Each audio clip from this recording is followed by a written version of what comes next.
And I mentioned the word food fight, and I've been mentioning this to other people because at the UN, there, the idea, the whole concept of space resources was going to be, really brought to the forefront and talked about.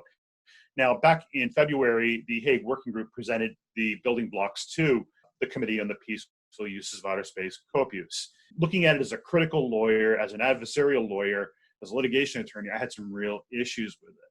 But what I saw with this executive order is saying, you know what, instead of fighting this out in the UN completely, we're going to kind of do an end run around and go directly to other states and discuss this idea of space resources, promote our idea of space resources, and get them to actually work with us. And that's what I really liked about the EEO, is that it kind of couched it, the whole right of space resources, as U.S. citizens should have the right, not boom, we have the right, and the heck with what you think. The idea is we should have the right, and that kind of opens the door for other states to come in and talk one-on-one with the U.S. and potentially create standards of behavior, come to agreement about how these things are trickled down economically and such. So, I mean, it was an immensely bold executive order, and I think it really changes the whole dynamic of the idea of space resources. This is Jason Cadigan, the host of the Cold Star Project. I am here with Michael Listner. He is the founder and principal at Space Law and Policy Solutions. So I think you know what we will be discussing. He's also the author and editor of the Pressy, which is his sort of space law newsletter. And we'll talk a little bit about that as well. So, Michael, thanks for being here. Thank you for inviting me. When we got this invitation a few months ago, I didn't expect us to be in this situation, if you want to call it, but here we are. Thanks to the miracle of technology. Well, I am happy to have you on. I've talked with a number of space lawyers, so hopefully we'll be able to have a sophisticated space law conversation here. But I used to see your name, and I still do, all over LinkedIn, and go, who is that guy? Right? So here you are. So let's begin with this kicker question then. Every space lawyer has their own little points of contention and difference in interpretation between how they're looking at space law and what they believe is important. So for you, where do you find yourself in disagreement the most, conceptually or maybe with the letter of the law, with interpretation of issues with other space lawyers? Well, conceptually, I don't look at the world from a global world order point of view. I don't. There are kind of two versions of what we consider international law, what we call making international law top down, which is kind of like treaties and international bodies, and bottom up, where states, and I'll talk about states during our conversation, and what I mean is nations, basically create policy and law at their level, and they try to filter it on the way up and create and get it accepted into law that way, to have become international law that way. I believe that the world is inherently geopolitical. That is, we talk about cooperation among nations and cooperation in space. States have interest, and yes, states cooperate, but states cooperate to the extent that it furthers their interests. So I'm not really a firm believer, if that's the proper word, that outer space activities and space law is about this whole we are one world versus we're individual states with individual interests, and we promote our interest in international fora and our interpretation of international law and international space law to suit our policy needs and our state interests. Okay, so you're looking at it from a Realpolitik point of view. Exactly, and that's the word right there. I mean, there is Realpolitik, and bottom line is, the whole idea of geopolitics and Realpolitik has been going on for hundreds of years in Western civilization, and thousands of years in Eastern civilization. Right. Yep. It's not new, and it is a reality. I mean, go tell Bismarck about cooperation. Yeah. Well. Well, I guess that leads into the next question. Then you've got this point of view. Then, how do clients approach you, and what are they seeking when they come to you? Then, Michael. Well, sometimes I get a lot of inquiries about, hey, this is my latest startup project. What do you think? And a lot of them I do filter through, because it's like, this is somebody who, because I'll look at their idea quickly and say, I don't know if this is something, this is probably something I wouldn't be interested in working with. But when I do communicate with a client, it's usually it's not only them interviewing me to potentially work with them, but it's also me interviewing them. In other words, can they handle my style? Hmm. Bottom line is, space law side, I'm an attorney, and I think like an attorney, and I do litigation work. So I think like a litigator, and I think in adversarial concepts. So I basically with even with my non-space law clients, I basically call it like I see it. I tell them, look, this is the reality of the situation, and this is how you got to deal with it. So when I'm speaking with a potential client at the beginning of things, I basically let them understand, look, I'm not going to sugarcoat it for you. I'm going to tell you exactly what I think, because you're going to be paying me a pretty substantial hourly fee to advise you on certain matters. And it doesn't do me any good to sugarcoat it. I'm just going to tell you what I think. And if basically, if you're not really, amicable to that, maybe you should, find somebody else. And that's kind of how, that's kind of the dance at the beginning. It's a two-way interview, the client interviewing me and me interviewing the client.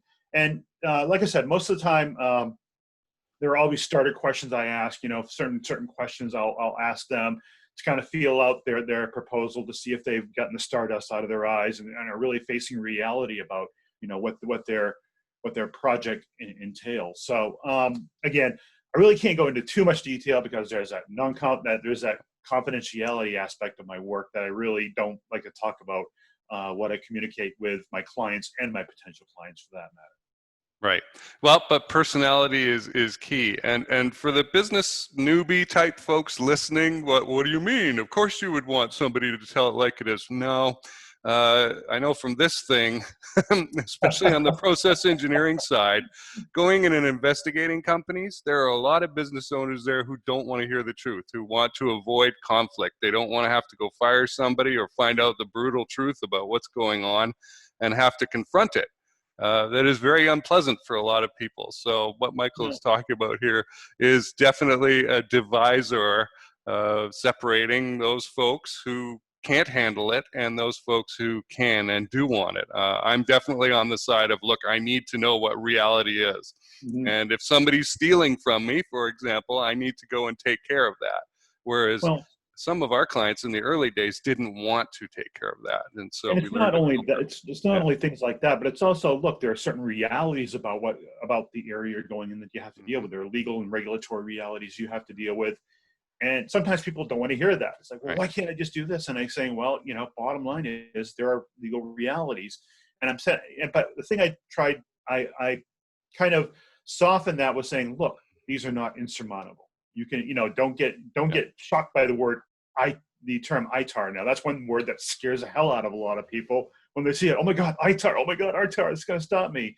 Not necessarily. I mean, you can work through it and possibly get approval through the State Department on certain projects. But the whole idea is when you strip off everything, a project may look great on paper, but when you start looking into the details of it, it's a lot of work, and it can get scary.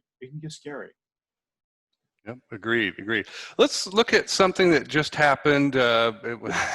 Hopefully, I'm going to try and issue 2 episodes a week now, and we'll see how that goes. So that'll make the gap between when we record and when these come out a little faster. But on April 6th, and it's the 14th now, you were posting about the White House's executive order regarding space resources. And this is a quote from something that you said, that it was the U.S. posturing for the space resources food fight and a pushback against the building blocks, which I imagine are these from the Hague. So, what do you believe was at issue in this situation, and what direction are you contemplating as best to proceed in? Well, to be honest, that it surprised the hell out of me to see that order drop, especially with what's going on right now. I'm not saying it was a bad thing. It really made my day, because I said, "Oh my God, this is a really bold policy step." Fundamentally. And I mentioned the word food fight, and I've been mentioning this to other people because at the UN, the idea, the whole concept of space resources was going to be, really brought to the forefront and talked about.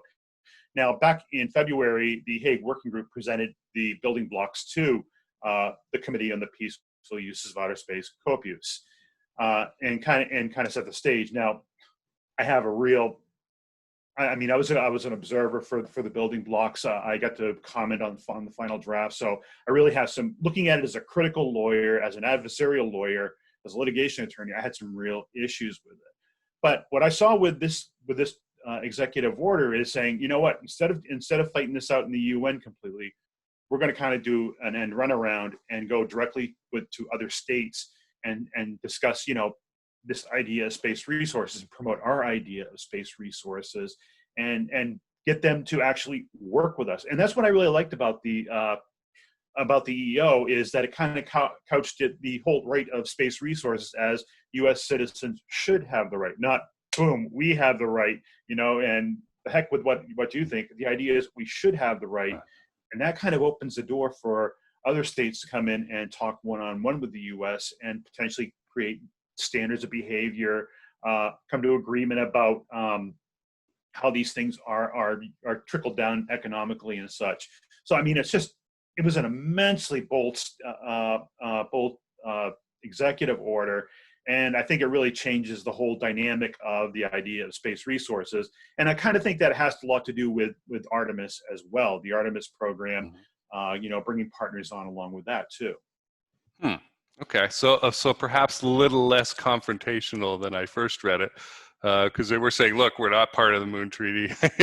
We're doing our own thing here." But you are saying that they are inviting dialogue with this, right? But I think that section you're talking about with the Moon Treaty, that was a really important statement. I mean, the U.S. never really had anything to do with the Moon Treaty and always kind of just ignored it and just basically, okay, this is an issue. But here they really came out hard and said, no, this is not, we don't recognize the Moon Treaty, but they also came out and said, we don't recognize it as customary international law, and we will push back on it. Now, we could talk a whole show about customary international law. I just don't want to get too far into it, but basically customary international law is international law created through actions instead of treaty. And the whole idea and the whole premise is, and my concern over the past few years has been the fact that the U.S. hasn't been pushing back on the Moon Treaty, kind of gives it, room to expand and saying, well, people aren't pushing back on it heavy, as it, maybe if more states sign on to it, it'll actually grow and actually become more prominent international law. That's kind of it in a nutshell. Okay. But they pushed back on that very hard. And I was really right.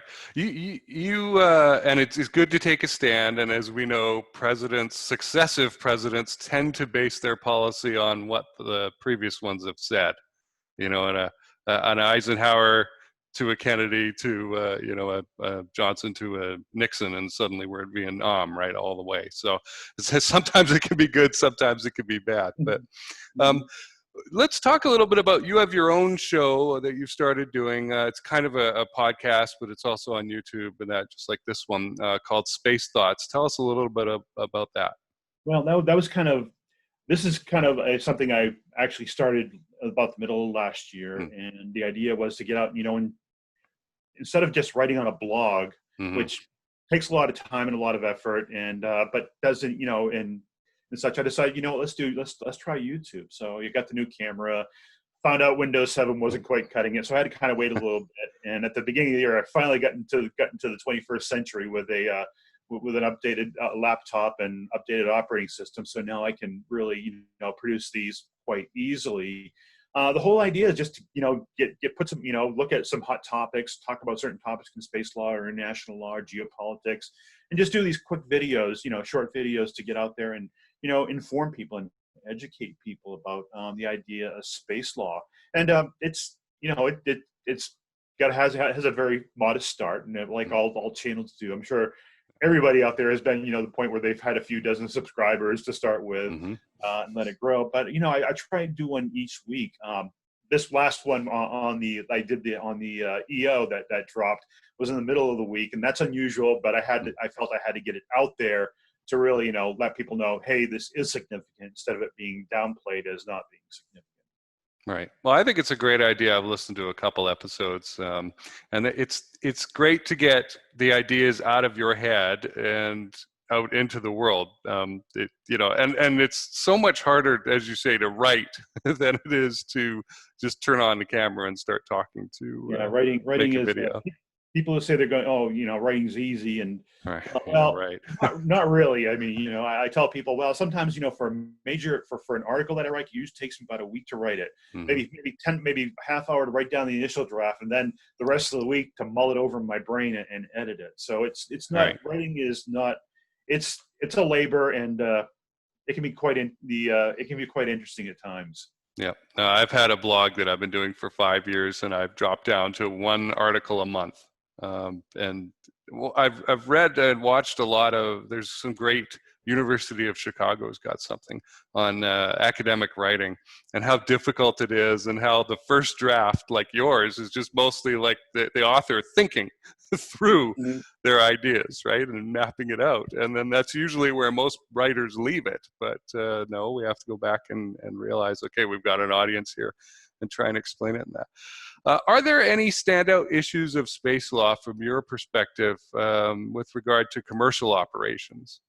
Well, I think right now space resources is definitely being pulled to the front burner. That's that EO that dropped basically is getting it back to a boil. So that's something that's going to take up a lot of time. But I think the whole one of the bigger things is actually developing commercial legislation more, and because right now, one of the issues that I see is very important is right now the way Congress has written domestic space laws, and understand domestic space laws are designed to fulfill or enact the legal authority given in Article 6 of the Outer Space Treaty, which basically says commercial entities can perform space activities, but they have to be, quote, authorized and supervised. Now, the phrase authorized and supervised has caused so much contention, because what the hell does it mean? What the heck does that mean? And each state that enacts a domestic space law kind of interprets it differently. So here we have, right now, the way it is set up is that Congress developed regulate laws basically giving the FAA authority to regulate launches and reentries, and that's it. Nothing in between. So in other words, the FAA has the authority to allow a mission to launch and if it is the case, for it to reenter. But there is no authority. Congress has given the FAA no authority to regulate what goes on in between.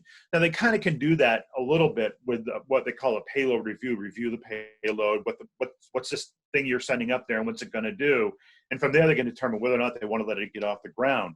But when it's actually up there, it's kind of hard for them to actually say, well, you need to do this, this, and this, because Congress hasn't given that authority. And there's a big question whether or not Congress should step up and actually give them that authority, or give another agency that authority, so that they have that. Now, that's a huge issue. The whole thing of continuing supervision is the boogeyman in commercial space, because, oh my God, what kind of supervision will the government envision? Are they going to be looking over our shoulders all the time, or are they just going to be checking in every once in a while, or saying, hey, just let us know what you're doing and go from there? So that's one of the big things. That's been a big issue for a long time.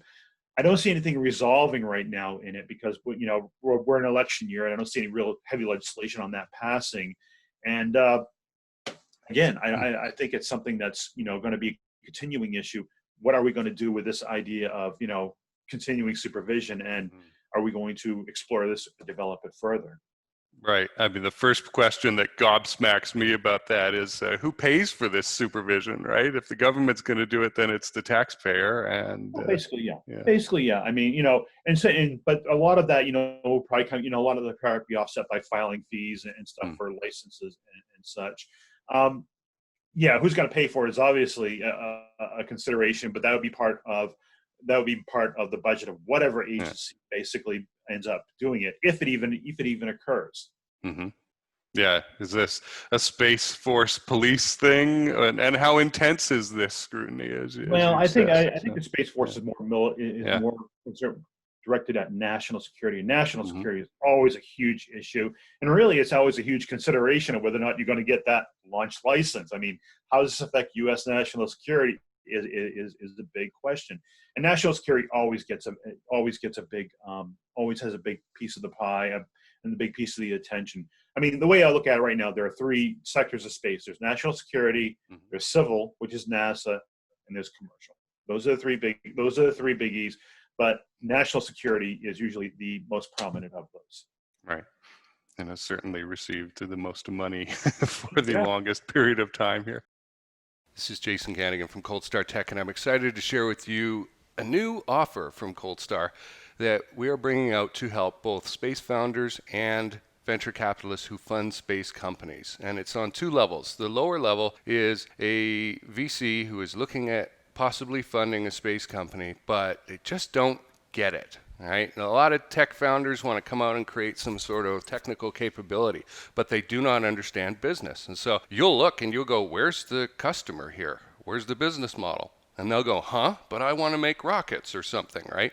And it's really cool. Well, that, as we know from the dot-com era, is not a viable business model. And so you bring us in. We've got great technical expertise on the space side, folks who have done this sort of assessment before, like our technical engineering advisor, Dr. Rick Fleeter, myself in the process engineering field, plenty of other people with brains to look at this problem so that you don't have to blow your brains out trying to figure out how to make this work. And on the company side, it's a benefit for them because we will show them the roadmap to how you're going to get funded, how you will want to fund them, what changes to make to get VCs excited about putting money in. And so that's good for you. Right? The second level is at a deeper and higher level at the same time. It is for venture capitalists who have given a seed round to a company, a space company, and that has gone on for a little while, 6 months, a year, something like that. And it is time, as COVID has made it, to double down or get out. Those are pretty much the choices, right? It's time to invest further in a thing we already know, which seems to be the direction VCs are going in right now. They don't seem to want to look at new things or stop, just kill the project. And so the good news is, in that situation, there's a lot more going on. There's more meat for Cold Star experts to get in and analyze, right? You're going to have processes in place, whether they know it or not. We'll be able to flowchart those and maybe accurately document them for the first time so we can get some kind of value chain going in the organization. We'll be able to test whether the leadership is the right group of people or whether you're missing something, the strategic direction, the business model, all this stuff. So if this sounds interesting to you, reach out to us. You can email me at jason@coldstartech.com or just connect with me and message me on LinkedIn. That's probably the best way to do it. And I am excited to talk to you. The kind of transformation that we're able to offer here is beyond anything you'll see out there. And as a VC, this will save you so much time and energy, right? Like if you're a VC and you've got 100 companies to look at, you've got 3 days a year to look at each one maybe, right? That's not really good enough, is it? Wouldn't it be better to have experienced, expert space people who understand space, right? Look at this investment and tell you, here's a grade. Right? Here are several grade areas. Is this thing ready to pour gasoline on the fire, or is it just going to go up in smoke? This is Jason Gannigan from Cold Star Tech. Let's get back to the interview. Looking back at our Realpolitik thing here, are there international safeguards to avoid war as nations move into using space resources and occupying locations in space? No. No. And the question is how are you going to enforce that? I mean, people talk about space wars all the time, and my eyes start rolling a little bit saying, okay, here we go. Too much Star Trek or too much Star Wars or science fiction. We don't know how it's going to be policed. A lot of it will probably be, will be taken care of at the diplomatic level down here on Earth between nations saying, hey, your people are starting to, encroach into the people under our authority. We'd like them back off a little bit. It's tough. I mean, I don't foresee a space. I don't foresee a space force regulating that because that's more, like I said, military national security. There is, I've heard the idea of a space version of a Coast Guard being floated, but I'm not sure, how viable that is in the near future. I look at it this way. What's going to happen is a solution will have to present itself once activities really start to begin in earnest. Because I tell people, you can't lay the law out there and then expect the industry to follow. You got to let the industry develop, and then the law has to play catch up with it. You just got to give it an environment where it can go out there and develop. And once activities start going on, problems are going to arise, concerns are going to arise, and then you can say, okay, this is something we're going to have to pay attention to a little bit more. And I kind of make it akin to computers and the information age that boomed. I mean, basically when TCP/IP and internet protocols really started taking root in our homes versus universities or government offices, basically there was like little regulation for it, and all of a sudden all these big explosion of telecommunications, what we're being able to do today, legislators around the world saying, you know what, we got to talk about regulating this a little bit. And of course there are cyber protocols too, and there are cyber protocols internationally about this type of thing that were developed as well to address it. The idea is you don't create the rules ahead of time that forces industry in a certain direction. You let industry take the lead, and then you basically guide it a little bit by regulating it as needed. And this is kind of where I disagree with other attorneys too, who basically say, well, we got to have regulation now. We got to lay down the regulation now and let them go. But you're actually saying, okay, the regulators saying this is your vision of how space activities are going to go. Instead of letting industry go and say with their own vision, develop a vision, develop the activities, and then say, okay, we need to talk to you guys a little bit about regulation. That is a difference I've seen between European space lawyers and American space lawyers. Yeah, the Europeans really want to nail everything down and write everything down to the last decimal place. But the Americans go, look, we cannot anticipate all these events or what's actually going to happen. So, well, it's basically one's basically saying this is the yellow brick road and you will follow it, instead of saying go create a path on your own. Mm-hmm. And once you do, well, we may tell you that if this is going to be the path, this is how you're going to have to build your path, or manage your path. Okay. Is there such a thing as deterrence in space then, or is that a fantasy? What is it? Well, it depends on what you let's define our terms. Because here in the West, we have this idea of deterrence that basically says if we present a strong front, we can prevent aggression. In other words, peace through strength, MAD, mutual assured destruction during the Cold War. Our idea was if we create a force of a nuclear force that the other side knows will absolutely devastate them if they try something, they won't try something. Now, that concept has been brought along in the current national security space strategy. We call it the NSSI. It was back in 2011. They had what they call the layered approach to deterrence.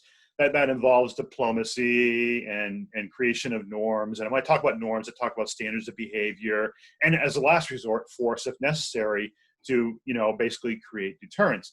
And I really wasn't a fan of it, because I look at our friends in the East, and their idea of deterrence is this: force is part of deterrence. In other words, we believe, and I believe they call it WAISH, is basically that our idea of deterrence is, to prevent. We're not saying that force isn't off the table for deterrence. In other words, we can use force to make a quick strike and basically discourage an adversary from further escalating it. So in other words, and I'll use a space example. One of the big concerns right now is anti-satellite technology and anti-satellite capabilities. And we know the PRC and the Russian Federation have been developing their counter space capabilities quite prolifically. And people say, well, that's for deterrence, and they're thinking in terms of a Western deterrence that will prevent the U.S. from being aggressive in outer space. Well, it is for deterrence. It is for their deterrence. In other words, if something were to a conflagration was to pop up in the South China Sea over what's going on over there with these territorial claims, if basically the PRC could say, okay, we're going to use a few ASATs. We're going to take out some GPS birds or hobble some reconnaissance satellites, and basically make it difficult for the U.S. and Western forces to operate there. And if we do that, we may discourage them from further escalating it and letting things cool down. That's that is essentially, in a nutshell, the idea of deterrence in the People's Republic of China. So that's kind of the antithesis of deterrence here in the West, as actually is viewed right now, and it doesn't work. And it doesn't work because it doesn't address the idea. Sun Tzu said, "If you know your enemy and know yourself, you need not fear the outcome of 100 battles." But he said, if you know yourself but not the enemy, you're going to lose some. So it's a matter of, understanding how shaping our deterrence is Western deterrence should be based on based on an understanding of how an adversary views deterrence, and basically they do it to us. And again, this all gets back into realpolitik, into national interest, and I call them adversaries, but I think the term geopolitical competitor is a better term for it. They want their interest, and they're willing. And what the question is, what are they willing to do to further those interests? And that's basically where deterrence comes in. Right, and it's kind of wishful thinking to think that they're not going to have their interests, or to be shocked that they are addressing their own interests, which is that's it. And, a reaction I frequently see. And that's it. And I talked to somebody a few months ago, and it was a very realistic discussion. And basically he came around and said they have their interests too, but we have ours, and really that's the way it is. I think cooperation is a good thing. But you always got to take cooperation in the context that each side is going to have its own interest for doing so. And I get back to the lawyer thing. When I'm in a negotiation, when I negotiate a contract, or if I do a mediation for a client, I'm not looking out for the other person. That's not my job. My job is to look out for my client and get my client the best deal possible. And the same thing goes for treaties. Well, you don't sign treaties to benefit the other side. You get a treaty. You get the best deal you can for yourself, which also means making the other side give up as much as you can make them give up. That's reality, folks. And that's why I say law is by its nature adversarial, and that goes back to what your beginning question on deterrence. Basically, they develop a deterrence they feel will further their national interest and get the result they want. Okay, so good for people to learn about different points of view here. Exactly. I am curious, Michael, who are a few key people that you follow who you believe are authoritative or imaginative in space? Well, I don't follow people just for basically to follow them for ideas, but maybe keep an ear to the ground to see what's going on. But there are a few people that I really have a lot of respect for, and one is Dr. Mark Sundahl. University of Cleveland. In fact, he just started, I think last year, started a global space law center. And he's somebody you might want to communicate with and get on here. I had the pleasure. Oh, this is a selfish question, Michael. Absolutely. Sure. Yeah. But I met Mark 3 years ago at a symposium at the University of Michigan. We were both speaking at, and just really nice guy, absolutely brilliant. He and I, talked on a few things, and Mark understands things. Really good guy, and somebody I would definitely recommend for the show. But he's definitely one person that I really don't follow him, but we keep in touch. And actually, Dr. Christopher Newman over at the University of Northumbria. Chris is not only a colleague but a really good friend. I actually got to meet him last October in Washington at an event. He's definitely a really good person, and he has a really interesting point of view on space as well. But most of the, and like I said, a lot of things I do when I follow people is just to keep my ear to the ground to see what's going on. Somebody accused me one time of you snooze, you lose. I said, no, I when I sleep, I have one eye open. So, it's like if I see something that I think is significant, I'll jump in and make sure that my point of view is known. All right. Well, I'll definitely check those two folks out. I guess let's finish up with let's mention the Pressy, what you're doing with that, and also where people can connect with you, find out more about you, follow your thoughts. Well, I started the Pressy back in June of 2016. My God, it's been almost 4 years now. And this is an idea I've been mulling around for about 6 months. The idea that there wasn't a lot of things out there that was actually bringing a real politic. I guess we'll use that word again, perspective on outer space, and just bringing together a bunch of issues, and what's going on that I think is important, and a basis on because a lot of people, when they come to me, they say, well, what do you think? Well, the idea of the Pressy is, this is what I think is important, and this is what I think about it. And I sent it out. I started out with a few subscribers, and then I actually had people coming to me and asking me, just totally out of the blue, hey, we've heard about this. Can we subscribe to it? And it is a subscription letter. It does cost you money, and I try to keep it reasonably priced. But it's a lot of work. I do four quarterly issues each year. I just put up my first quarter 2020 back at I think it was March 27th. And I try to do special issues in between that focus on one subject. Like I am considering doing a special issue on this EO that dropped last week. So yeah, I do for an individual membership, it's $199 a year. I get you the 4 issues plus any special issues. I do have discounts for government employees, academia, and I actually have a special rate for students and nonprofits as well. It's all, you can go to my website, spacelawsolutions.com, and it has all the information there. There's a link. If you click it, it sends me an email, and I'll send you a back issue, a free back issue of the quarterly issue for you to look at it and consider it. And if you want to subscribe, I'd welcome you as a subscriber. It's a lot of work. Quarterly issues are about, people ask, well, how long does it take you to put together a quarterly issue? I said, well, usually I'm thinking about the next quarterly issue after I'm done the one that, after I drop one. So right now, as of March 27th, I've already been thinking about my second quarter at the end of June. And it takes me about a good solid 4 weeks to really pull it together. And then about a good 2 weeks to recover afterwards. Mm-hmm. Right. A lot of coffee is consumed during those issues. Yep. No, as a content creator, I know exactly what you're talking about. Right. Well, my guest today has been space attorney, founder and principal at Space Law and Policy Solutions, Michael Listner. Thanks for being here.